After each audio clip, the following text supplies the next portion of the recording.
Developed country जिसमें Japan भी शामिल है, वेस्टर्न यूरोपियन कंट्रीज शामिल हैं, और अब आने वाले दिनों में चाइना भी शामिल हो जाएगा 5-10 साल तक।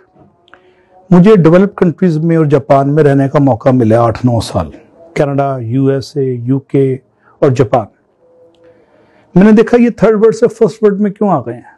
उसके पीछे पूरी एक जनरेशन उन्होंने बिल्ड की 50-100 साल लगा के, और हर जनरेशन ने अगली जनरेशन को discipline, value system, ethics, professional ethics और पंक्चुअलिटी और एक दूसरे के मफाद को लुक आफ्टर करना, नेगेटिविटी को डिस्करेज करना और नशा पे लाके किसी को ना गिराने की हैबिट, ये उन्होंने इनकलकेट डे 1 से स्कूलों कॉलेजों में करते। मसलन जापान में पहले 1-2 साल पढ़ाते नहीं, सिर्फ वैल्यूज, मैनर्स, एटिकेट्स, ताजीम, तकरीम करना सिखाते हैं कि आपने किसी को ट्रीट कैसे करना है, ग्रीट कैसे करना है।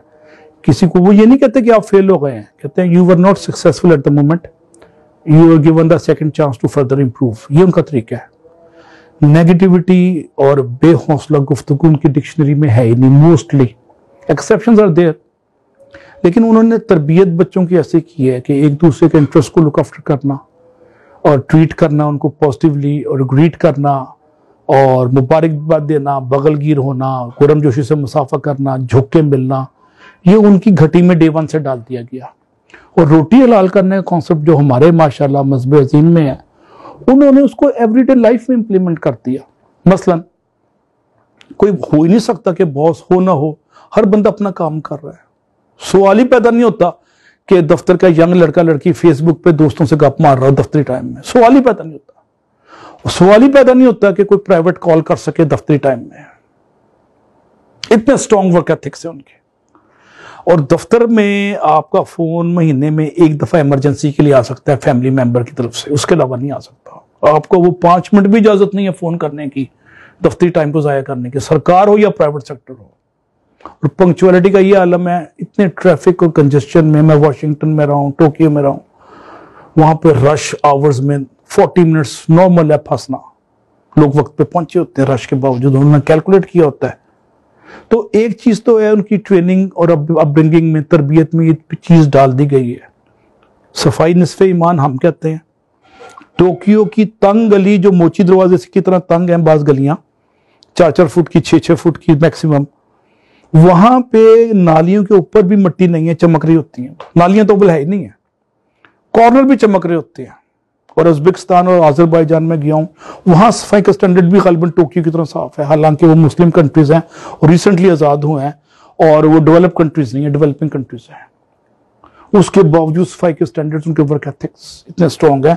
सेंट्रल एशियन रिपब्लिक्स के भी, और सेंट्रल एशियन रिपब्लिक्स तेजी से ऊपर जा रही है। अभी मैं आज़रबाईजान गया हूं, 7 लाख टूरिस्ट आते हैं, उनकी आधी इकॉनमी टूरिज्म पे चल रही है। मैं स्वीडन में रहा हूं, मैं स्वीडन में हर बंदा सरापा इखलाक और सरापा याजी है। प्रोफेसर और जितना सीनियर है उतना वो झुक के मिलता है। वॉशिंगटन डीसी में एक मैं शॉपिंग मॉल में गया, पेंटागन फैशन मॉल है, पेंटागन के साथ ही है। पेंटागन उनका जीएचक्यू के बराबर है, उनका डिफेंस का हेडक्वार्टर है, तीनों फोर्सेस का। तो चीजें खरीदते खरीदते मैं कोक लेने गया। कैन यू बिलीव, एक 3 स्टार जनरल पेंटागन से खुद आया और उसने आके कोक, मैं लाइन में खड़ा था, वो मेरे पीछे खड़ा हो गया, और उसने जब उसकी बारी है उसने कोक लिया। कोई नौकर नहीं, कोई चाकर नहीं। तो उन्होंने मेहनत को इज्जत भी दे दी। ये सबसे अहम चीज है, मेहनत को इज्जत। हम जिस नबी के मानने वाले हैं उसकी खाक के बराबर भी नहीं। हम, हमारे माँ बाप कुर्बान उन पे, अपने दस्ते मुबारक से अपने जूते सीते थे, जूता मुबारक को हाथ से सिलाई करते थे। मैं जब 17वें ग्रेड में गया, मुझे सिखाया गया कि आपने हाथ से काम नहीं करना, बटन दबा के पानी मंगवाना है। पानी सामने पड़ा होता था। ये मेरी तरबियत की गई। तो मेरी तरह की कई नस्लें बर्बाद हो गई इसी तकब्बुर में, अफसरी का तकब्बुर, घमंड में। और जब मुझे अल्लाह ने शौर दिया, मैं 19 से 20वें 21वें ग्रेड में किया, मैंने सब बुत तोड़ दिए ये आर्टिफिशियल चीजों के, नस्ल में और यूनिटी में।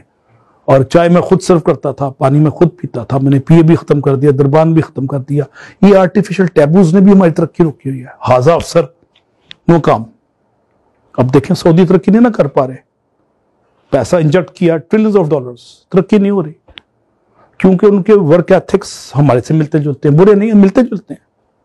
उनका बादशाही अफसरी स्टाइल, हाजा अरबी तो ये अजमी तो फर्क। फिर इनडिसेंट बिहेवियर और जात की क्या होता है, अना की बुत की प्रस्तिश, और सबसे बड़ा ओहदे का घमंड। ओहदे का घमंड और गले में सरिया मार देता है, खत्म कर देता है। लाहौर में एक डीसी आया था मसूद खद्दरपोश, उसने खुली कचहरी बाहर लगाई 60s में। गरीबों से गलब बगल गिर होता था, हाथ मिलाता था, ईटिंग और मीटिंग में नहीं होता था। अमर हो गया, उसको मरे हुए भी 60 साल हो गए। वो मसूद खद्दरपोश, एक ही मसूद खद्दरपोश आया था, गरीबों की सुनता था, सरिया निकाल के उसने फेंक दिया और इंसान बन गया अफसर के बजाय। अफसर और इंसान में फर्क है हमारे पास। वेस्ट में अफसर और इंसान एक ही है, जितना बड़ा अफसर है उतना बड़ा इंसान है। इंसान से मतलब इंसानियत से भरपूर और एहतराम आदमियत से मामूर शख्सियत का नाम अफसर है। मेरे हेड ऑफ डिपार्टमेंट और चेयरमैन के कभी निकल रहे होते थे, मैं साइन कराने जाता था अमेरिका में, तो परेशान हो जाते थे कि मैं जा रहा हूं, इसका साइन रह जाएगा। वो एलिवेटर छोड़ के आ जाते थे, लोग कहां साइन करना है, ताकि मेरा एक दिन जाया ना हो जाए, मैं इतनी दूर से ड्राइव करके आया। ये एहसास मरब्बत, एहसास आदमियत, एहतराम आदमियत, इसने कौम को उठा दिया। और वहां के नौजवान को बताया गया कि तुमने हाथ से काम करना है, और उसमें स्पार्क और डायनामिज्म डाल दिया गया डे वन से। यही वजह 26 साल की उम्र में मार्क जुकरबर्ग ने वो बना दिया फेसबुक। 26 साल में तो हमारा लड़का लिबर्टी के बर्गर से उसको फोश नहीं होती, उसको हार्ले डेविडसन की वो रेस से फर्क नहीं होता। वो तो हार्ले डेविडसन वहां बनती है, शो आप मार रहे होते हैं आर्टिफिशियल टैबूज के साथ। तो उन्होंने जिंदगी को नेचुरल फ्लेवर दे दिया। आप देखें हॉलीवुड की मूवीज भी देख रहे हैं, सब नेचुरल है। हमारी हर मूवी भी, ड्रामा भी आर्टिफिशियल है ना। उर्दू फिल्म और हमारे आजकल के सारे ड्रामे, पीटीवी के ड्रामे एक जमाने में अच्छे होते थे, नेचुरल, अब अननेचुरल हो गए, हर चीज अननेचुरल हो गई, आर्टिफिशियल हो गई। तो उन्होंने नेचुरल फ्लेवर लाइफ को बहुत दे दिया वेस्ट में, जो हैं वही नजर आते हैं। मेहनत को अजमत दे दी और अपनी यूथ में और बच्चों में स्पार्क और डायनामिज्म डाल दिया। Out of box thinking promote की। ये फेसबुक और ये माइक्रोसॉफ्ट के जो फाउंडर्स हैं, ये एक्स्ट्राऑर्डिनरी बंदे तो नहीं है, ऑर्डिनरी बंदे। इनके pass out of box thinking की तरबियत थी, इनोवेशन को प्रमोट किया, नुदरत फिक्र अमल को उन्होंने आम कर दिया। इकबाल एक शेर में नौजवानों को कहता है जो वेस्ट ने फॉलो किया है, और इकबाल यूरोप में देख के आया ये बात, इसलिए उसने ये शेर कहा था कि तेरी खाक में है अगर शरर तो ख्याल फक्र गना ना कर। कहता है if you have spark in your personality you should not worry about the money or not money, you have money or not money. कि दूसरे मिसर में इकबाल कहते हैं कि जहां में नाने शहीर पर है मदार कुव्वत हैदरी।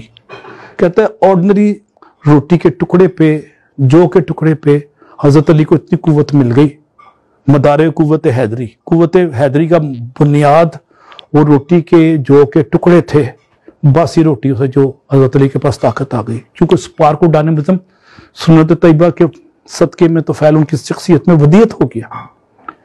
तो ये बड़ी बात है कि हम बच्चों को रगड़ा दें, कंफर्ट जोन से निकालें, शोफर ड्रिवन कर लेना दें, उनको बसों में साइकिलों पे रोलें, वो 3-3 वैगने बदल के आए तो कामयाब हो जाते हैं। आज लाहौर में मेरे जो यूईटी के गवर्नमेंट कॉलेज के जो टॉप नॉच बड़ी बड़ी पोजीशनों में बैठे हुए हैं, ये 70s-80s में वैगनों में रुल रहे होते थे या साइकिलों पे जा रहे होते थे।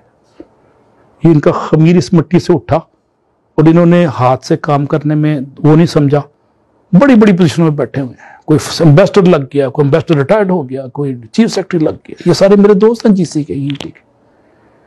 तो ये हल्का सा तकाबली जायजा मैंने की है।